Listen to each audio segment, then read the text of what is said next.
메리는 인어예요. 메리는 엄마인 마리나와 바닷속에서 살고 있어요. 메리는 19살이고 마리나는 메리 나이의 2배예요. 마리나가 99살이 되면 메리는 몇 살일까요?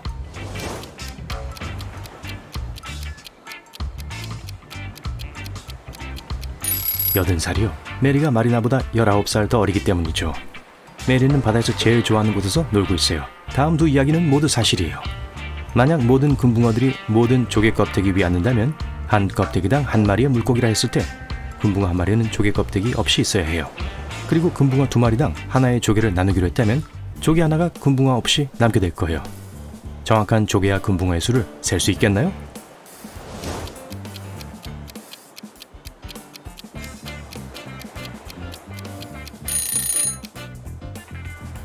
금붕어 4마리와 조개 3개가 있어요. 메리는 칼에게 반했어요. 칼은 사람이에요. 이 세 남자 중에서 그를 찾을 수 있겠나요?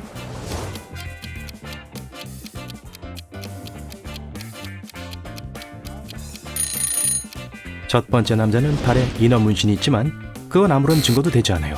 두 번째 남자는 조개 목걸이를 하고 있지만 그냥 보석을 좋아하는 건지도 몰라요. 하지만 세 번째 남자가 분명 칼이에요. 이 다이빙 코치 포스터에 그의 얼굴과 이름이 인쇄되어 있어요. 메리는 바다 마녀에게 가서 자기를 인간으로 만들어달라고 부탁해요. 마녀가 말하길, 좋아, 하지만 먼저 너가 내 선물을 받을 자격이 있는지 확인해봐야겠어. 내 수수께끼를 풀어봐. 너가 10이 있으면 10이 있는 거야, 3이 있으면 3이 있는 거야, 그리고 1이 있으면 하나도 없는 거야. 너가 갖고 있는 게 뭐지? 메리를 좀 도와줄래요?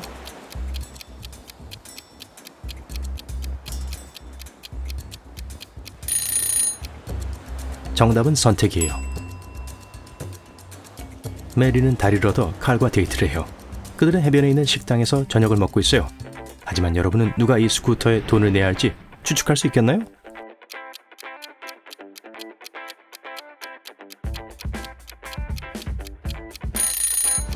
메리요. 그녀의 발자국만이 스쿠터로 이어지고 있어요. 그러므로 메리가 이 교통수단으로 도착했던 거예요. 그리고 칼은 반대편에서 걸어왔어요.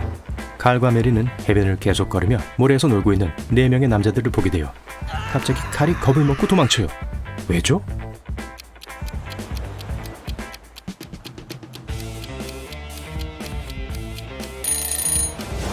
이 남자는 유령이에요. 그림자가 없어요. 칼이 메리를 생일 파티에 초대했어요. 칼은 메리에게 제일 친한 친구들인 우영우, 이순희, 주은주, 서은서를 소개해줬어요. 여러분은 이 친구들의 특이한 점이 뭔지 알 수 있나요?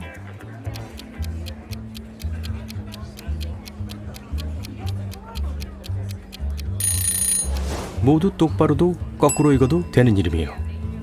다음날 메리는 취업 면접을 보러 갔어요. 금속문이 있는 사무실 건물에 도착했어요. 문은 잠겼지만 번호 자물쇠 옆에 메모가 있어요. 단어 4개밖에 없어요.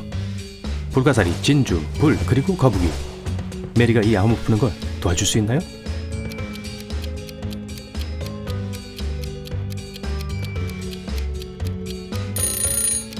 이 목록 중에 불을 제외하고는 모두 물속에서 찾을 수 있어요. 그래서 비밀번호는 불이에요. 면접에서 인사 담당자는 메리에게 물이 들어있지만 안에 다른 물체가 들어있는 4개의 같은 잔을 보여줬어요. 그는 메리에게 물이 제일 많이 들어있는 유리잔을 찾으라고 했어요. 도와줄 수 있겠나요?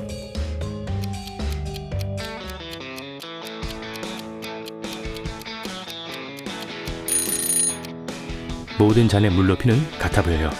하지만 그 물체를 빼내면 어떻게 될까요? 가장 작은 물체가 들어있는 유리잔에 가장 많은 물이 들어있을 거예요. 그래서 메리는 두 번째 잔을 선택해야 해요. 메리는 식당에서 웨이트리스로 일해요. 첫날 한 고객이 음식값을 내지 않고 도망쳤어요. 매니저는 걱정 마세요. 제가 그 사람 알아요. 그 사람 누나가 4명 있어서 아마도 그 집 중 한 곳에 숨어 있을 거예요. 매니저는 경찰이 아니라서 그 사람들 집에 그냥 침입할 수는 없었어요. 그래서 그 누나들의 인스타그램에서 새로 올라온 게시물을 살펴보고 있는 거예요. 누가 도둑을 숨겨주고 있는지 알 수 있겠나요?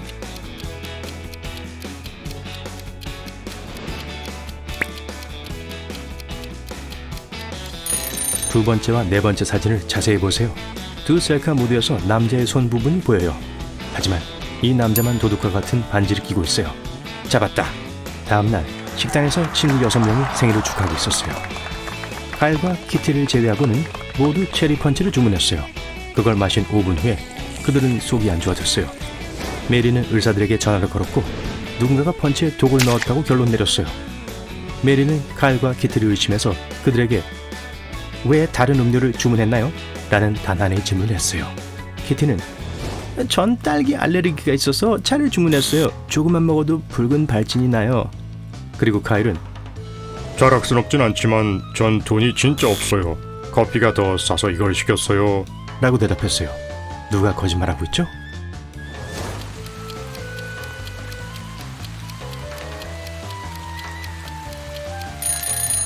키티요. 딸기 알레르기가 있다고 했는데 손님들은 체리 펀치를 마셨어요. 칼은 메리를 시골에서의 로맨틱한 주말에 초대했어요. 그들은 고급 호텔에 머물며 산책을 해요. 돌아왔을 때 누군가가 방에 침입해서 자신들의 물건을 뒤진 걸 봤어요. 그들은 3명의 용의자를 신문했어요. 이웃은 미안해요. 스카이다이빙 수업이 있었어요. 전 5분 전에 도착했어요. 라고 말했어요. 청소부는 전 4층 방을 청소하느라 하루 종일 보냈어요. 그래서 아직 당신들 방을 치울 시간이 없었어요. 라고 말했어요. 그리고 로비 소녀는 전 하루 종일 스웨덴에서 온 단체 관광객을 대접하고 있었어요. 몇 가지 예약 문제가 있었거든요. 라고 말했어요. 누가 거짓말하고 있죠?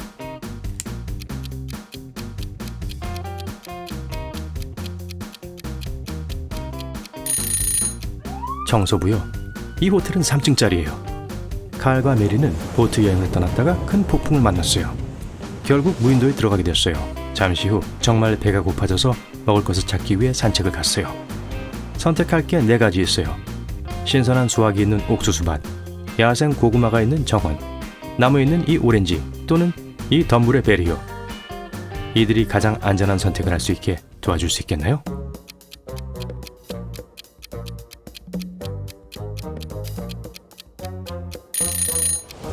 옥수수밭에 있는 허수아비가 움직이고 꽤나 불친절해 보여요. 이 베리 덤불에는 날카로운 가시가 있어요. 이 오렌지 나무에는 소름 끼치는 거미들이 숨어 있어요. 그래서 고구마를 선택하는 것이 나을 거예요. 메리와 칼은 계속 걸어가 터널을 찾았어요.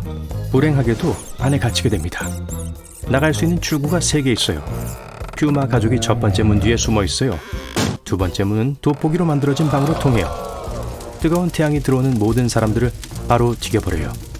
그리고 3번째 문 뒤에는 악어가 있는 호수가 있어요. 이들이 탈출하는 걸 도와줄 수 있겠나요?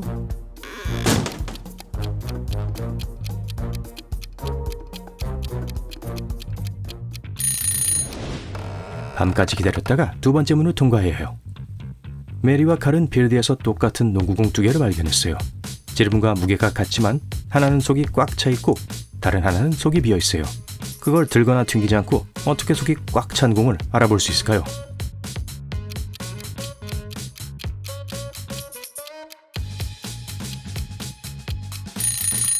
산 정상에서 2 공을 모두 밀어봐야 돼요. 바닥에 더 빨리 도달하는 게 속이 꽉 찬 공이에요. 왜냐하면 이게 도는데 더 적은 기계적 에너지를 필요하거든요. 갑자기 바다 마녀가 나타나 메리와 칼을 지하 감옥으로 데려가요.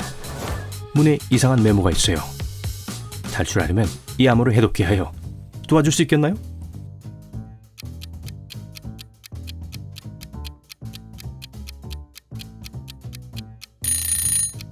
이 쪽지에 있는 모든 문자를 그 뒤에 있는 알파벳으로 바꿔보세요. 그러면 노크 3번이 나올 거예요.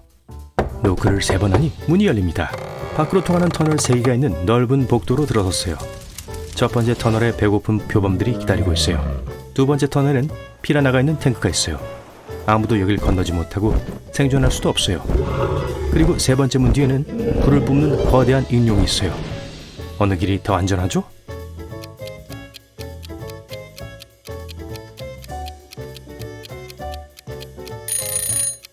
이 수수께끼를 풀기 위해선 우린 2가지를 기억해야 해요. 익룡은 불을 뿜지 않아요. 그건 용이 하는 거죠. 게다가 수백만 년 전에 멸종했어요. 그래서 3번째 문이 최선의 선택이에요.